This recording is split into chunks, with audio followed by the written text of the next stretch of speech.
Olá, neste vídeo eu vou mostrar para vocês como obter, tratar e visualizar dados da pandemia de Covid-19. Os dados que a gente vai utilizar aqui são os disponibilizados pela Universidade Johns Hopkins através de seu repositório no GitHub. Esse é o repositório da Universidade Johns Hopkins no GitHub. Aqui eles disponibilizam dados e ferramentas relacionados à pandemia de Covid-19. Para acessar os dados, você precisa acessar o subdiretório Data e em seguida o subdiretório Time Series. Nesse subdiretório você tem arquivos relativos aos casos confirmados nos Estados Unidos, casos confirmados globais, mortes nos Estados Unidos, mortes globais e casos recuperados globais. Vamos dar uma olhada em como está a estrutura desse conjunto de dados. As primeiras 4 colunas são informações geográficas, província ou estado, país, latitude e longitude. E a partir da 5ª coluna nós temos o registro dos casos acumulados até uma determinada data. Por exemplo, para o dia 26 de janeiro de 2020, nós tínhamos 0 casos acumulados para o Afeganistão. E assim por diante. Notem que nesse início aqui da pandemia, a maior parte das células está com valor 0, porque a pandemia começou na China e foi se expandindo. À medida que o tempo vai evoluindo, essa tabela vai sendo preenchida com os casos acumulados até determinada data. Isso foi sendo feito até os dias atuais. A última data registrada é o dia 22 de julho de 2020. Note também que essa matriz está num formato conhecido como formato wide, que significa que as observações estão distribuídas ao longo das colunas. No entanto, a maior parte dos métodos que a gente utiliza pressupõe que os dados estão no formato long, que significa que as observações estão distribuídas ao longo das linhas. Então, a gente vai precisar transformar essa tabela de dados do formato wide para o formato long. Voltando aqui para o R, aqui eu estou listando algumas bibliotecas que a gente vai utilizar. A maior parte do trabalho vai ser feito utilizando as bibliotecas dessa coleção tdiverse, que contempla os pacotes ggplot, Tibble, dentre outros. A biblioteca Lubridate vai ser usada para manipulação de datas. A biblioteca CountryCode para gerar um código único para os países. Esse código vai ser utilizado para acessar informações de outras fontes, como por exemplo do Banco Mundial, que disponibiliza informações como população, IDH e etc. Outras bibliotecas foram utilizadas para outros fins, como por exemplo a biblioteca CATools, que foi utilizada para o cálculo de médias móveis.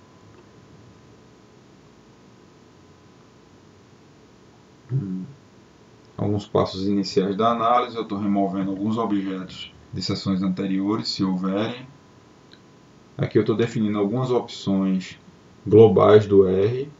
Essa opção é para que os números sejam exibidos no formato usual e não no formato científico. E aqui é para que os números sejam exibidos com separador decimal vírgula, ao invés do separador decimal ponto. Aqui são opções relativas aos gráficos produzidos com ggplot2. Aqui eu estou definindo que a função pipe, o operador de pipe que eu quero utilizar, é o operador de pipe do pacote Magritte.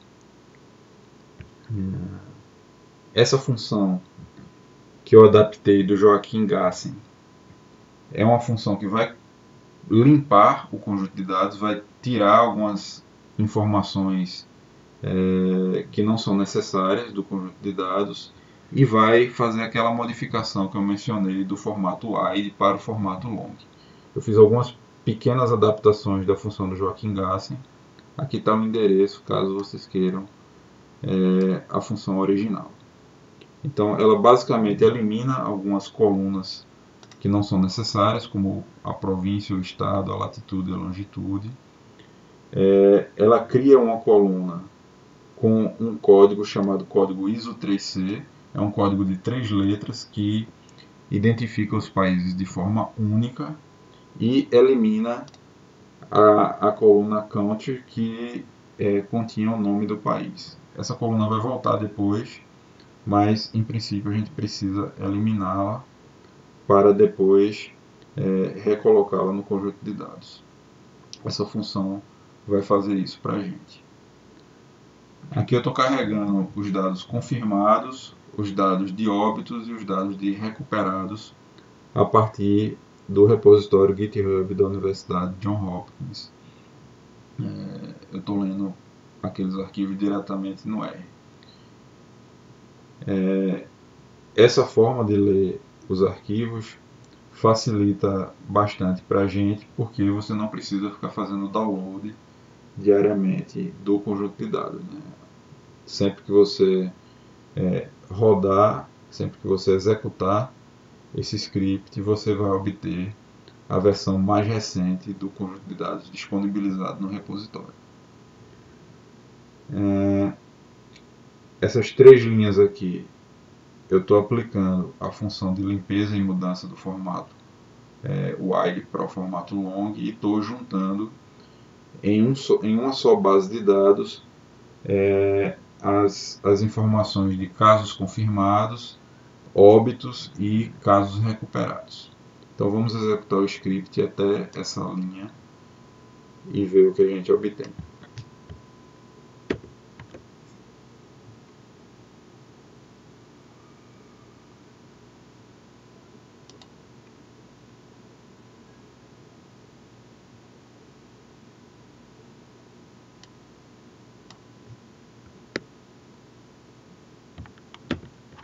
Essa é a cara do nosso conjunto de dados até agora.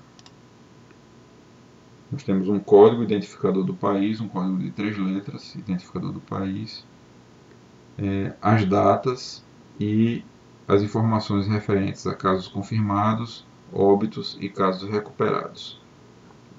Para cada data, para cada país. Então, essas datas aqui vão se repetir para os países de forma estruturada.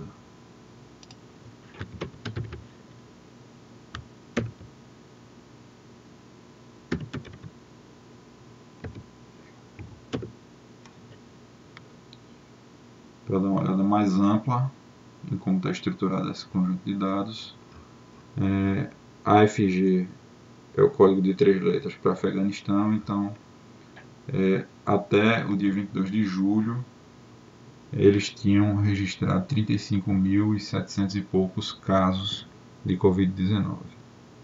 Aí para esse outro país as datas começam a se repetir, né? Quando mudou aqui o país, aí começou a data inicial novamente, e isso vai se repetindo ao longo de todos os países. Aqui só uma olhada rápida nos dados, 6 primeiras linhas, as 6 últimas linhas do conjunto de dados, e estou filtrando aqui para o Brasil. Então, eu filtrei para o Brasil e eu filtrei a partir do primeiro caso registrado, que para a gente aqui foi o dia 26 de fevereiro de 2020. Mais de um mês depois do primeiro caso registrado na China. A gente teve o primeiro caso registrado aqui no Brasil.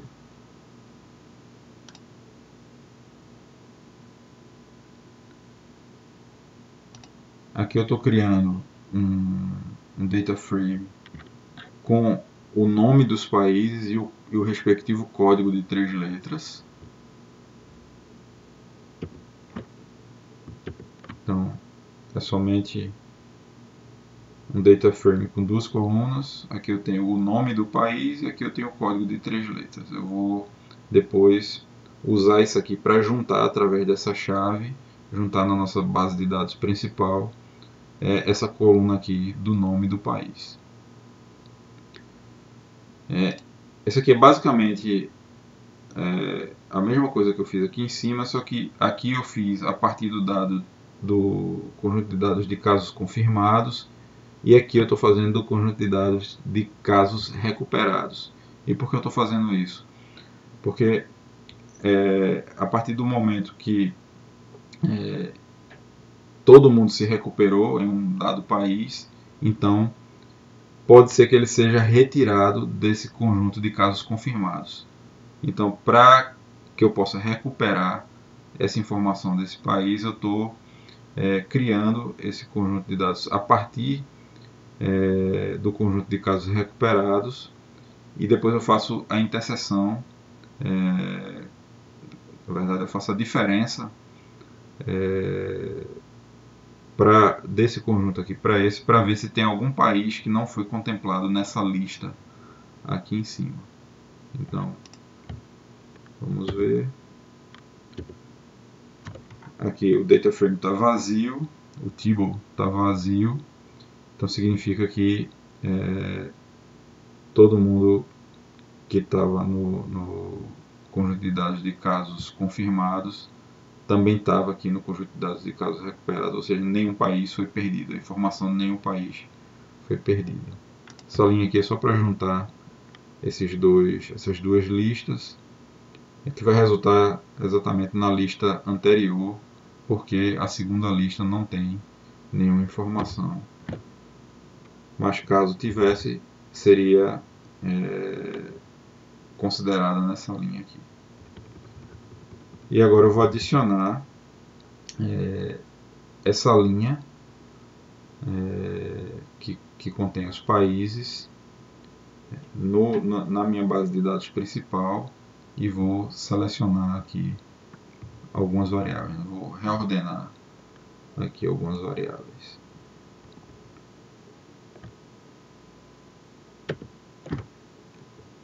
Novamente, dando uma olhada rápida no conjunto de dados. Agora nós temos o nome do país, o código de 3 letras, a data, a quantidade acumulada de casos confirmados, a quantidade acumulada de óbitos e a quantidade acumulada de casos recuperados.